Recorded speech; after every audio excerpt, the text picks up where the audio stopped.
Hello friends, let's start our today's general science topic. So first write your date, name and roll number.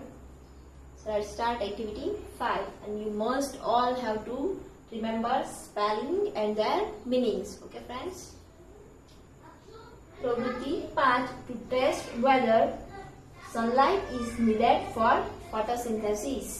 અહીંયા આપણે શેની ચકાસણી કરવાની છે કે જે પ્રકાશ સંશ્લેષણની પ્રક્રિયા છે એમાં સૂર્યપ્રકાશ છે એની જરૂર પડે છે કે નહીં.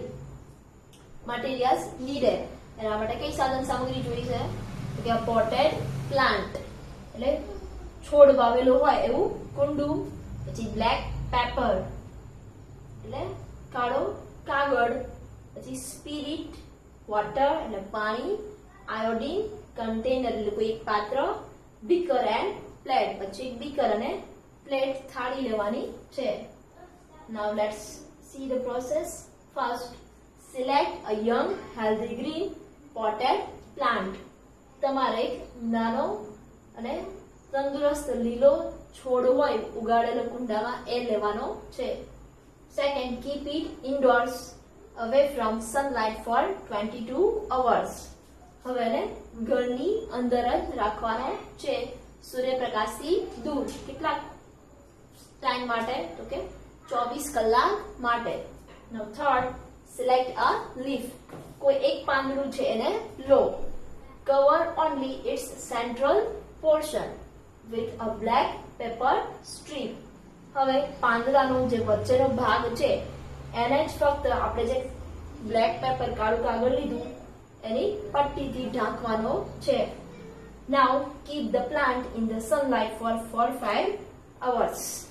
હવે શું કરશો તો કે આ જે છોડ છે એને 4 થી 5 કલાક માટે સૂર્યપ્રકાશની અંદર રાખો. યા સેન્ટ્રલ એટલે વચ્ચેનો અને પોર્શન એટલે ભાગ. Fourth, pluck off the leaf with the black pepper strip. હવે તમારે શું કરવાનું છે આ જે કાળી પટ્ટી આપણે ઉપર લગાવી અહીંયા જો પાંદડામાં છે એની સહિત આપણે પાંદડું છે એને તોડવાનું છે. and remove the strip અને હવે પટ્ટી છે એને દૂર કરો. Fifth,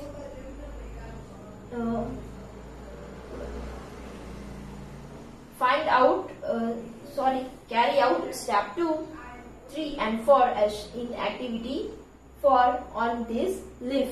like previous આપણે પ્રવૃત્તિ જોઈ એમાં જે સ્ટેપ 2, 3 અને 4 હતા એ આપણે આની ઉપર સેમ રિપીટ કરવાના છે. એમાં કયા કયા હતા?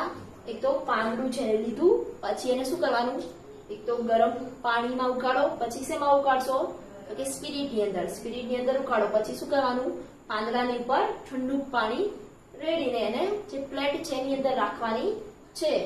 પછી પાંદડાની ઉપર શું નાખશો તો કે આયોડીનના 2 થી 3 ટીપા અને પછી અવલોકન કરો કે શું થાય છે. તો let's see, observe what happens. શું થાય છે હવે તો કે has the entire leaf changed the color? શું આખો પાંદડું છે એનો રંગ ફેરવાઈ જાય છે? No, the part of the leaf which was covered with the black pepper has not turned blue black. એટલે પાંદડાનો એ ભાગ કે જે આપણે કાળા રંગની પટ્ટીથી ઢાંકેલો હતો એ કાળા ભૂરા રંગમાં ફેરવાતો નથી. while the rest of the leaf has, જ્યારે બાકીનો પાંદડાનો જે ભાગ છે એ બીજા રંગમાં આ કાળા ભૂરા રંગમાં ફેરવાઈ જાય છે. the portion of the leaf covered with the paper was not exposed to sunlight. એટલે પાંદડાનો એ ભાગ કે જેને આપણે કાગળની પટ્ટી વડે ઢાંક્યો છે એ કેવો હતો? સૂર્યપ્રકાશની અંદર ખુલ્લો નહોતો. so it could not carry out photosynthesis and prepare starch. તેથી તે પ્રકાશ સંશ્લેષણની ક્રિયા છે એ કરી શકતું નથી અને સ્ટાર્ચ પણ બનાવી શકતું નથી.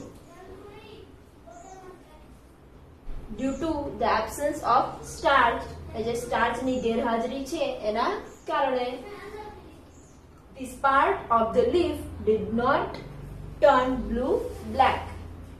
તેથી આ જે પાંદડાનો ભાગ છે એ કાળા ભૂરા રંગમાં ફેરવાતો નથી. and this shows that sunlight is needed for photosynthesis. અને આ આપણને શું બતાવે છે? કે પ્રકાશ સંશ્લેષણની જે ક્રિયા છે એટલે કે ખોરાક બનાવવાની, સ્ટાર્ચ બનાવવાની પ્રક્રિયા, એની અંદર શેની જરૂર પડે છે કે સનલાઇટ, સૂર્યપ્રકાશની જરૂર પડે છે. Now let's see activity 6, પ્રવૃત્તિ 6, to test whether chlorophyll is essential for photosynthesis. અહીંયા આપણે શું ચકાસવાનું છે કે જે પ્રકાશ સંશ્લેષણની ક્રિયા છે એમાં હરિતદ્રવ્ય છે એ જરૂરી કે આવશ્યક છે એ આપણે અહીંયા ચકાસવાનું છે. અહીંયા એસેન્શિયલ એટલે જરૂરી. મટીરિયલ્સ નીડેડ એટલે આપણે કઈ કઈ સાધન સામગ્રીની જરૂર પડશે. કોલેશિયસ પ્લાન્ટ, એ કોલેશિયસ એ શું છે ઝાડનું નામ છે.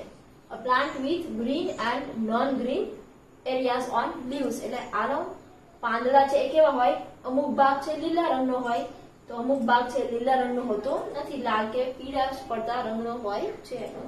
સ્પિરિટ વોટર એટલે પાણી, આયોડિન, પછી કન્ટેનર્સ કોઈ પાત્ર લેવાનું છે, બીકર લેવાનું છે, એન્ડ અ પ્લેટ અને એક થાળી લેવાની છે.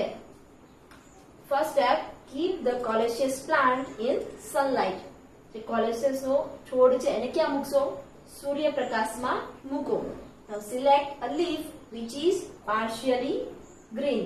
એમાં આંશિક અથવા તો અડધો ભાગ છે એ લીલો હોય એવું કોઈ પાંદડું લો. અહીંયા partially એટલે અંશતઃ.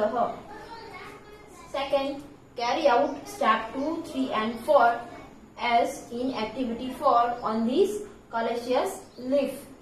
હવે આપણે પ્રીવિયસ લેક્ચરમાં જે પ્રવૃત્તિ જોઈ એના 2, 3 અને 4 જે સ્ટેપ છે એ આપણે આ કોલેશિયસ જે પાંદડું લીધું એના ઉપર પરફોર્મ કરવાના છે.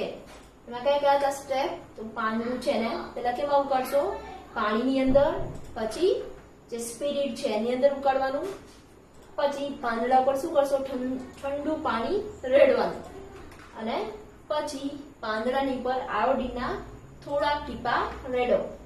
નાઉ ઓબ્ઝર્વ વોટ હેપન્સ. અને પછી ચકાસો કે શું થાય છે.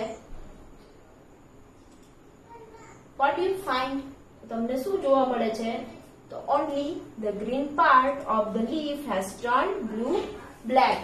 તો ફક્ત પાંદડાનો એ ભાગ કે જે કેવો છે લીલો એ ભાગ જ બ્લુ બ્લેક એટલે કાળા ભૂરા રંગમાં ફેરવાય છે. The other portions do not turn blue black. જ્યારે બીજા ભાગ છે એ કાળા ભૂરા રંગમાં ફેરવાતા નથી.